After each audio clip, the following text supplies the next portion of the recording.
Welcome to Motivational Humanity. You are not alone. Picture this. It's the biggest night of the year for half the people you know.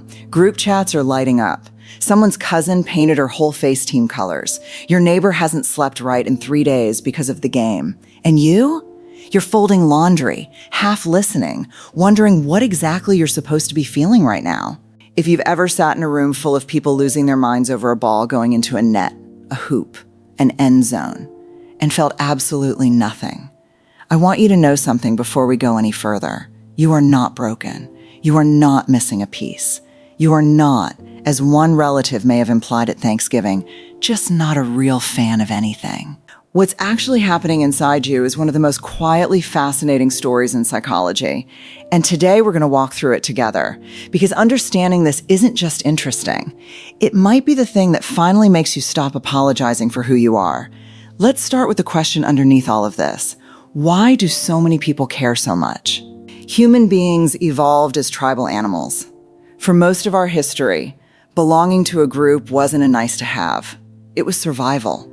If your group cast you out, you didn't just feel lonely. You were exposed to predators, to starvation, to a world that did not forgive isolation.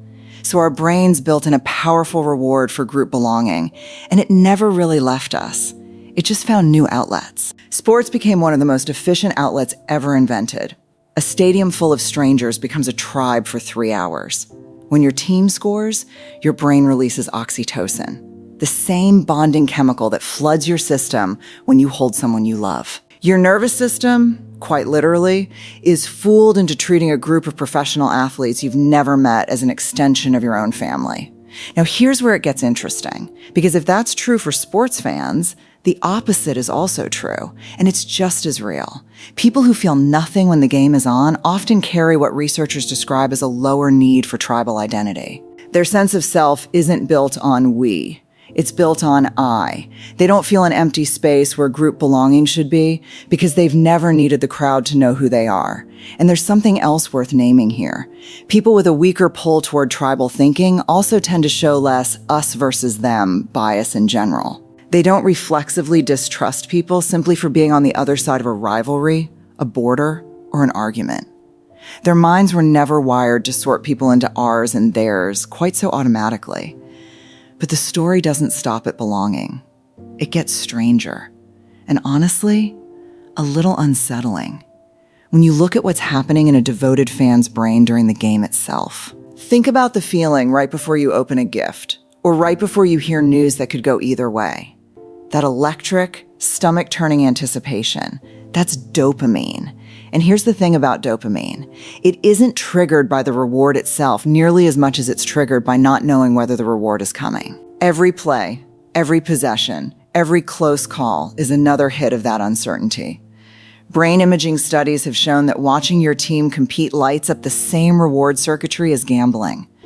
The unpredictability isn't a side effect of sports. It's the entire engine. Psychologists call this intermittent reinforcement, and it is, without exaggeration, one of the most powerful conditioning patterns we know of. It's the same mechanism behind slot machines, behind endlessly scrolling your phone at midnight, behind checking for a text that hasn't come. People who don't care about sports simply aren't getting that same dopamine hit from watching strangers compete. Their reward systems aren't indifferent. They're just tuned to fire for something else entirely. And some researchers believe this really may have a genetic thread running through it, tied to how sensitive someone's dopamine receptors are to competitive, high-stakes uncertainty. Your calm indifference, while everyone around you is white-knuckling the remote, might genuinely be written into your biology. There's a third layer here, and this one is about identity itself. Psychologists have a term for something fans do without even noticing: basking in reflected glory. When the team wins, fans say, "We won." When the team loses, suddenly it's, "They lost." Listen for that pronoun switch next time. It's everywhere.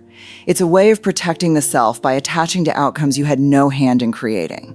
People who don't invest emotionally in sports tend to do this far less. Their sense of who they are doesn't rise and fall with something entirely outside their control. Their self-worth is steadier, not because they're stronger or better, but because it was never tied to a scoreboard in the first place. Now, I want to pause here and say something important, because I don't want this to turn into one more way we rank ourselves against each other. This isn't a competition about who has the healthier brain. Sports fans often score remarkably high on empathy. They practice caring deeply about people they'll never meet, and that muscle carries over into real life more than we give it credit for. So if you don't feel that pull, it doesn't mean you have less capacity to care. It usually means your empathy is simply invested somewhere else, in a cause, in your closest relationships, in art, in music, in the quiet work of showing up for the people actually in your life. And that brings us to something a psychologist named Mihaly Csikszentmihalyi spent his whole career studying: flow. Those moments when you become so absorbed in something that time disappears. For some people, that's watching a match. For others, it's 3 hours lost in a garden, in a novel, in a recipe passed down from a grandmother, in a woodworking project in the garage. The activity is different. The human need underneath it, for meaning, for immersion, for something bigger than the daily grind, is exactly the same. Here's what I think is the real heart of this. Sports fans are drawn to a very specific kind of story: the underdog, the comeback, the dynasty, the rivalry that spans decades. It's compelling because it's genuinely unpredictable and the stakes feel real, even from the couch. If you don't care about sports, that particular flavor of drama probably strikes you as pointless. Why invest your heart in an outcome you can't influence, achieved by people who will never know your name? And you're not wrong to feel that way. You're just built to find your meaning in stories where you're not a spectator, where you're a participant, where your presence actually changes the outcome. In your relationships, your work, the causes you show up for, the people you're raising or caring for. So if you don't care about sports, here is what I want you to actually take with you today. You are not missing some essential human experience. Your reward system, your sense of identity, the way you spend your empathy, none of it is wrong. It's simply calibrated toward a different kind of story, one with real stakes, because it's actually yours. The next time someone asks if you watched the game, and the honest answer is no, and I don't really care, say it without apologizing. You're not boring. You're not broken. You're just playing a different game. And I'd argue yours has higher stakes because it's the one you're actually inside of. If this made you feel a little more understood today, do me a favor. Hit subscribe, because this channel exists for exactly this reason, to help you make sense of yourself without judgment.